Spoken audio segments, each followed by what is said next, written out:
Bienvenidos, queridos amigos, una vez más a compartir en este ratito el Evangelio del día y tratar de reflexionarlo para que durante esta cuaresma vayamos preparando el corazón de la mejor manera.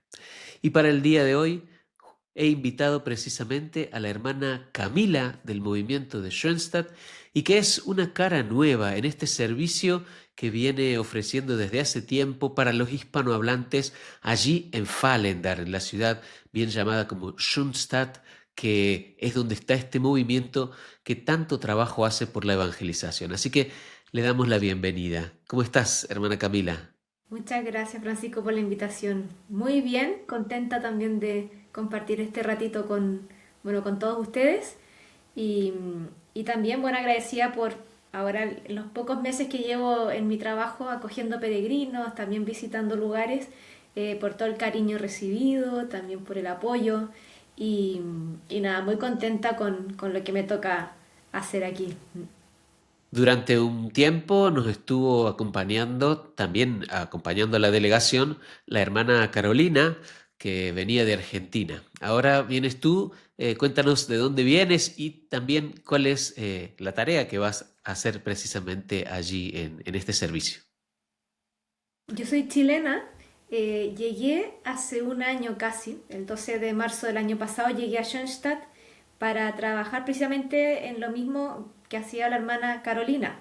Yo le hago el relevo acogiendo a los peregrinos de habla hispana que vienen a visitar a la Virgen, a acogerse a su cuidado, a devolverle favores, a agradecerle, a pedirle. Y es muy bonita la tarea porque me toca acompañar, recibir a peregrinos del extranjero, pero también a muchos que viven en Alemania y que aquí se sienten muy como acogidos por la Virgen, ¿no? Como el hijo busca a la madre y yo soy el ayudante de la madre. Entonces es una alegría siempre conducir a los hijos al corazón de María y me admiro, ¿no? Como la Virgen acoge, acompaña, sana, consuela. Y bueno, y dentro de esas tareas también es salir, ¿no? A visitar lugares donde hay misioneras que llevan la Virgen Peregrina a muchas casas, entonces visito algunos lugares o donde me inviten también voy apoyando las misiones hispanas que necesiten alguna ayuda, alguna colaboración. Amén. Y bueno, y tenemos precisamente una cita, es decir, las de las misiones de habla hispana, nos congregamos, nos juntamos en esa hermosa bajada desde el cerro con todos Sí, juntos a las banderas y rezando el rosario para llegar hasta el santuario, que este año será. será el sábado 27 de junio, bueno, todo el día, así que espero que todos puedan venir nuevamente para tener ese día de fiesta, de encuentro familiar y bueno, de reunirnos en la alegría de ser todos hijos de la Virgen y juntar fuerzas también para seguir adelante. Entonces tenemos esa cita, pero hoy el encuentro va de tratar de meditar el Evangelio que vamos a escuchar a continuación. Habiendo llegado Jesús a Nazaret, le dijo al pueblo en la sinagoga: En verdad os digo que ningún profeta es aceptado en su pueblo. Puedo aseguraros que en Israel había muchas viudas en los días de Elías, cuando estuvo cerrado el cielo 3 años y 6 meses, y hubo una gran hambre en todo el país. Sin embargo, a ninguna de ellas fue enviado Elías, sino a una viuda de Sarepta, en el territorio de Sidón. Y muchos leprosos había en Israel en tiempos del profeta Eliseo. Sin embargo, ninguno de ellos fue curado, sino Naamán, el sirio.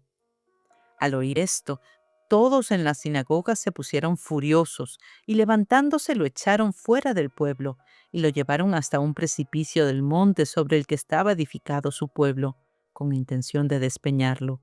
Pero Jesús se abrió paso entre ellos y seguía su camino. Bien, hermana Camila, tenemos este texto que nos presenta a Jesús en su pueblo. ¿Qué otros elementos podrías darnos para tratar de entender lo que está pasando en este evangelio? De Jesús eh, acababa de leer en la sinagoga la profecía de Isaías, ¿no? Eh, que dice, esta profecía hoy se ha cumplido. Eh, los fariseos no daban en sí que el hijo del carpintero, ¿no? De su pueblo, archiconocido, ¿no? Uno que es como uno, sea el que venga a cumplir las profecías. O sea, eh, Eh, Era demasiado común, demasiado era, corriente como para ser claro, un ¿quién era este para profeta. venirnos a decir tal mentira, ¿no? Por lo tanto, Jesús, en su humanidad, fue un escándalo para su tiempo, ¿no? Para la gente, bueno, de ese tiempo ciega, ¿no? Ciega y sorda en la fe. Y, y por eso yo diría que genera tanto como rechazo y decepción porque ellos esperaban y esperan al profeta, ¿no? Al que va a liberar a Israel de la opresión. Y cuando se presenta el hijo del carpintero, ¿no? El hijo de María, claro, o sea, es una burla, eh, y que también siento que hoy a nosotros nos pasa a veces similar, ¿ah? Justamente esto nos trae un mensaje para nuestra vida. No es solo algo que pasó a Jesús, sino que también es algo que podemos hoy en día tener una aplicación. Claro. Yo lo que me dijo a mí el Evangelio, que el día a día está lleno de profetas. Cada día Dios hace lo imposible por hacerme llegar su mensaje, darme su abrazo, decirme, oye, aquí estoy, escúchame. Y, y esos profetas, o las cosas, ¿no? Las causas segundas, podríamos decir, tienen esa función de profetas, ya sean las circunstancias, las personas, que nos revelan una intención de Dios. Y ahí yo decía, a veces nosotros podemos jugar también el rol de fariseos que frente a una situación, ¿no? Que puede ser profética, por ejemplo, que me he peleado con una persona o una persona me ha hecho pasar por una experiencia de injusticia, ¿no?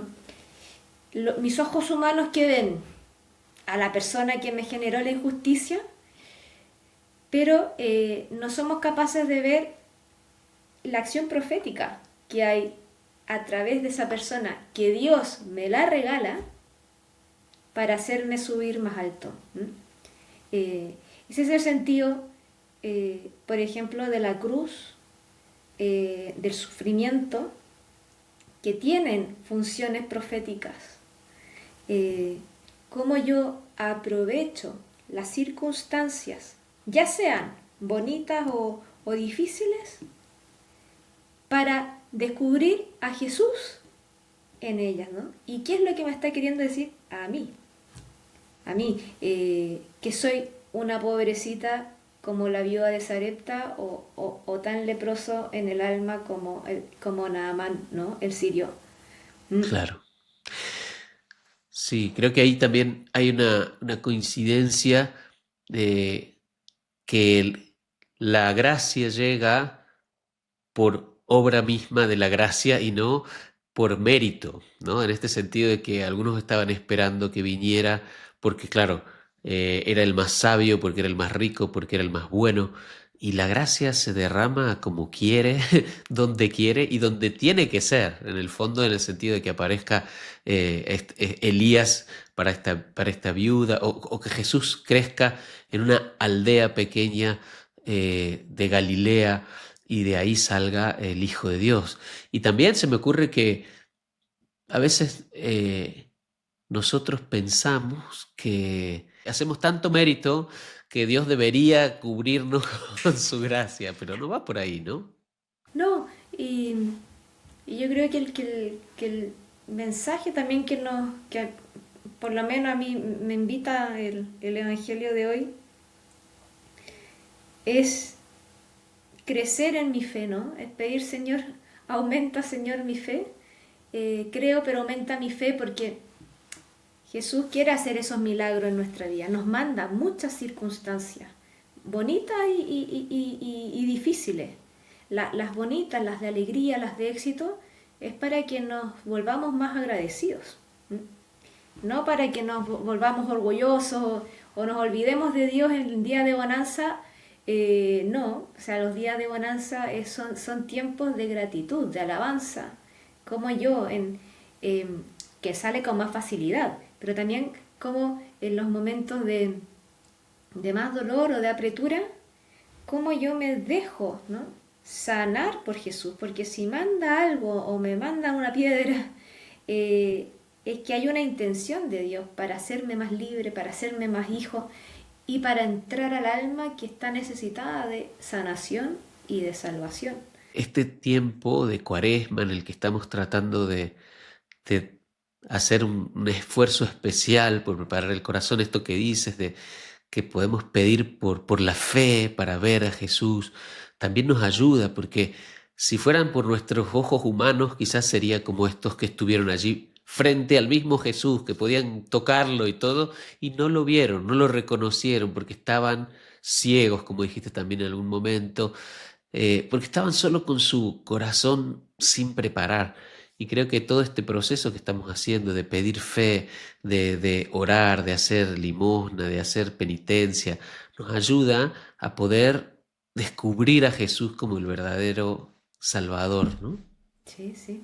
Y el Papa nos invita en esta Cuaresma a escuchar, ¿no? Eh, a escucharle a Él, ¿no? Y cómo desarrollamos el oído, ¿no?, en la vida diaria. Cómo desarrollamos esos ojos que ven más allá de las circunstancias concretas, ¿no?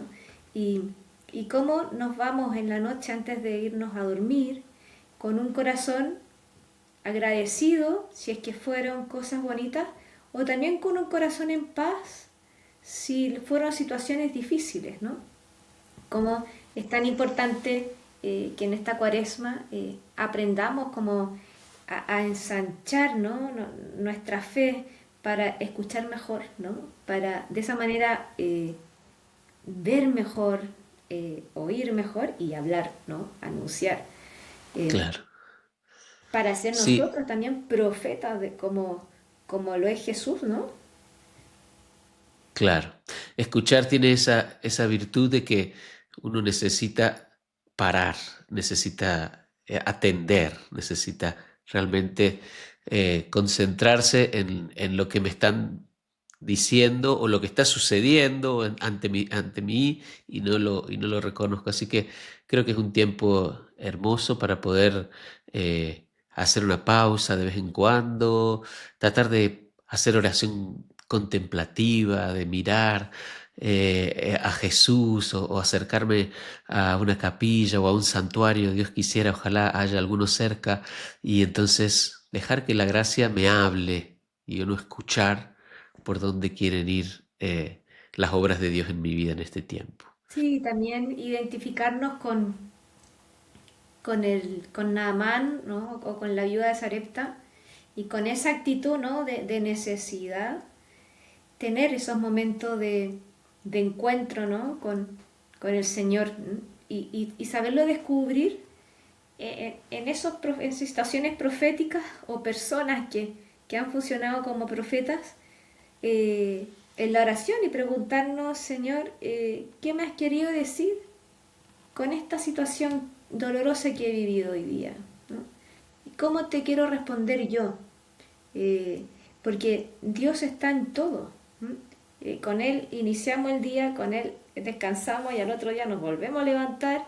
Entonces, ¿cómo ocupar todo lo que hay a nuestro alcance, ¿no?, lo que nos sucede, para crecer, ¿no?, en ese vínculo, subsanar ese vínculo de amor con Él? Estoy seguro que cualquiera de nuestros oyentes, si hoy realmente se dispone a escuchar, va a encontrarse con un profeta. Hoy mismo se va a encontrar con un profeta, como dice la hermana, que nos va a hablar el corazón y nos va a acercar a Jesús. ¿Nos puedes recordar entonces la fecha de la cita? Y bueno, muchas gracias por haber estado con nosotros. Muy bien.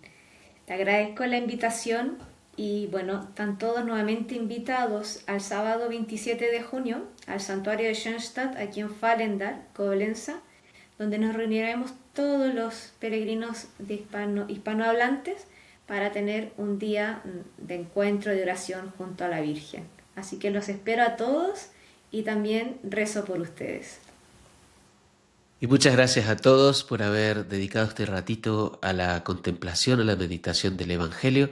Nos veremos mañana y los dejamos con una concreta motivación para vivir el día de hoy. Hasta mañana. En este día, ora por tu parroquia y por tu guía espiritual.